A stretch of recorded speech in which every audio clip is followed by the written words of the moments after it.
Hey everybody, it's June and you know what that means. That's right, it's Yellow Jacket season. Thousands upon thousands of mean little bees are outside your home right now just waiting to sting you when you're trying to ride a bike or get out of a pool. So you're probably safer staying inside and watching some of the great new original content coming to your favorite streaming services. But there's so much to choose from. Well, that's why we made this video. As always, this is what's available to US subscribers, so if you're international, check your local listing and enjoy an ice-cold soft drink that isn't 60% high fructose corn syrup, which Yellow Jackets can smell from up to a mile away.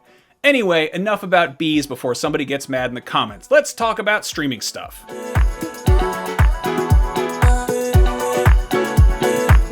Netflix has a ton of stuff this month. On the 3rd, Pretty Guardian Sailor Moon Eternal, the movie, which is technically 2 movies, sees those Sailor Scouts getting the band back together to fight some evil by moonlight and win some love by daylight, and so on and so forth. On the 4th, Season 1 of Netflix's original live-action adaptation of the Vertigo comic Sweet Tooth debuts, following the post-apocalyptic adventures of a kid with antlers. Aww.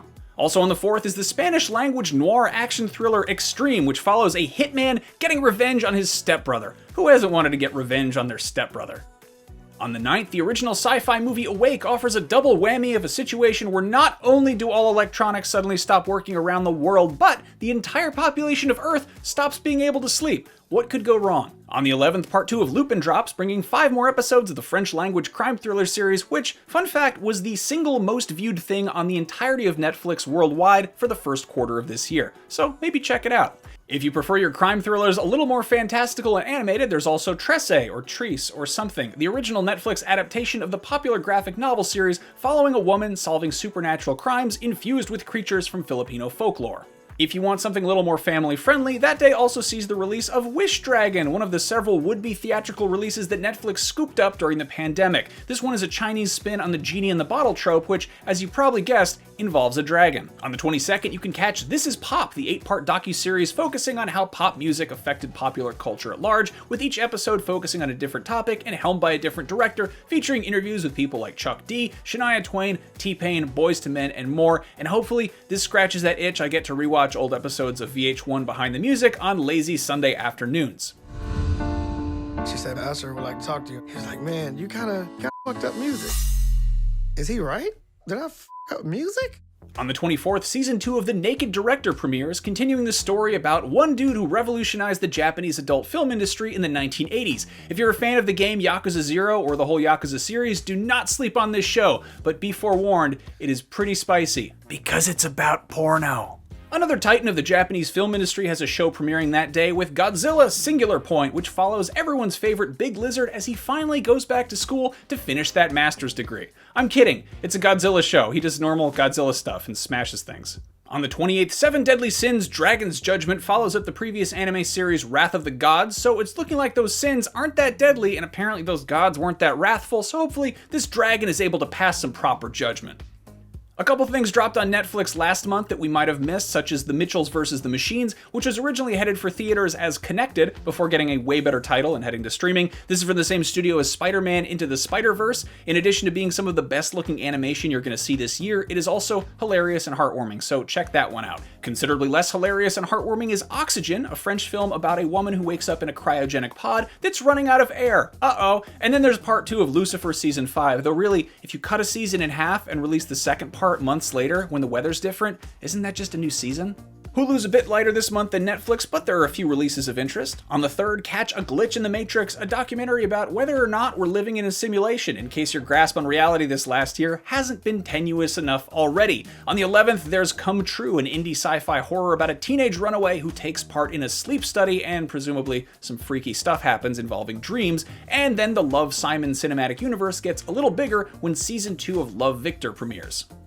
If you've ever wanted to see Nicolas Cage going crazy and fighting murderous animatronic puppets in a family restaurant a la Five Nights at Freddy's, well, who hasn't? But also, look no further than Willy's Wonderland, which hits Hulu on the 13th. On the 21st, Season 2 of the FXX comedy series Dave kicks off, offering more musical misadventures for Lil Dicky and probably a bunch of surprisingly big-name cameos. Shifting gears to Amazon Prime Video, if you didn't get enough of last year's surprise Borat sequel and sleeper hit, Borat, subsequent movie film, delivery of prodigious bribe to American regime for make benefit once glorious nation of Kazakhstan, well, great news because there's more. May 25th, you can catch Borat, supplemental reportings retrieved from floor of stable containing editing machine. Nice. On the 4th, catch the debut of Amazon's first Brazilian scripted show called Dom, which is an action thriller about the war on drugs. On the 11th, there's season 2 of Flack, following Anna Paquin in the sometimes thrilling world of public relations. And then on the 25th, the 7th and final season of long-running Amazon original crime drama Bosch kicks off. Over on Disney+, the MCU timeline gets 4 hours longer with Loki on June 9th, though considering the God of Mischief is now tampering with the very fabric of space and time, when and where those 4 hours take us are anybody's guess. And hey, look at that! Owen Wilson's in it. Wow! Ka-chow!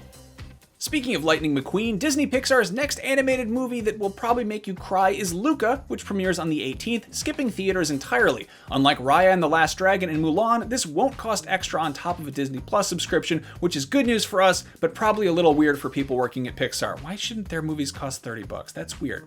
On June 25th, Season 1 of the mysterious Benedict Society kicks off, adapting the popular book series and hopefully answering such questions as who is this Benedict and what goes on at his mysterious society. I bet it's a very exclusive brunch thing, involving eggs and hollandaise sauce. So, you need a bunch of smart orphans to do a deadly mission.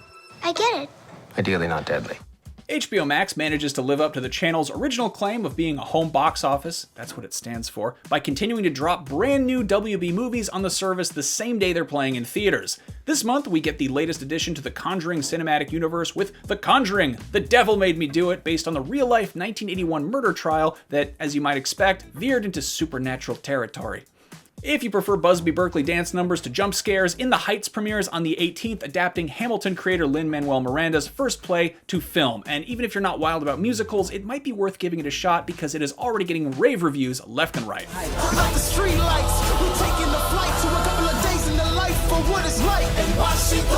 One big thing we missed last month was Friends, the reunion, which dropped on the 27th, and as of recording this video, it hasn't aired yet, but I am so excited to see how this turns out. Friends is a guilty pleasure / TV comfort food for me, but I'm fully prepared for this reunion to be a disastrously awkward train wreck. You know what shows don't have in 2021? A laugh track. You know what literally every episode of Friends had? A laugh track. Also, if you've somehow never seen the Harry Potter movies and are interested in finally doing so for some reason, all 8 of the original films will be streaming on HBO Max in June, but because of the magical world of streaming rights, after that, they're going to disapparate from the service entirely. Or maybe they're still there, just under a cloak of invisibility. Either way, you won't be able to watch them because of weird business reasons, so borrow your stepsister's DVDs instead. Over on NBC's streaming service Peacock, the all-new original comedy series We Are Lady Parts premieres on June 3rd, following a Muslim female punk rock band, which sounds interesting to say the least.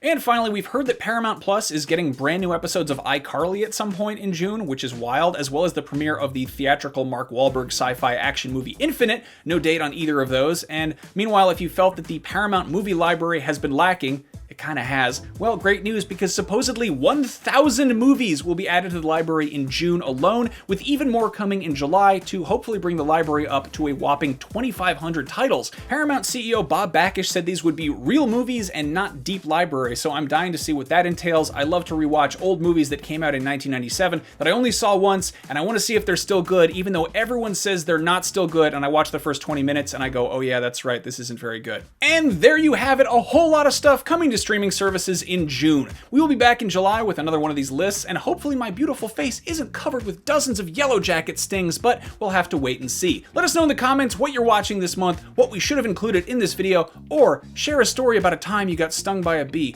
Doesn't have to be a yellow jacket. Wasps are fair game too, and they're horrible. Thanks for watching, we'll see you in July, and remember, for all things entertainment and bee safety, keep it right here on IGN.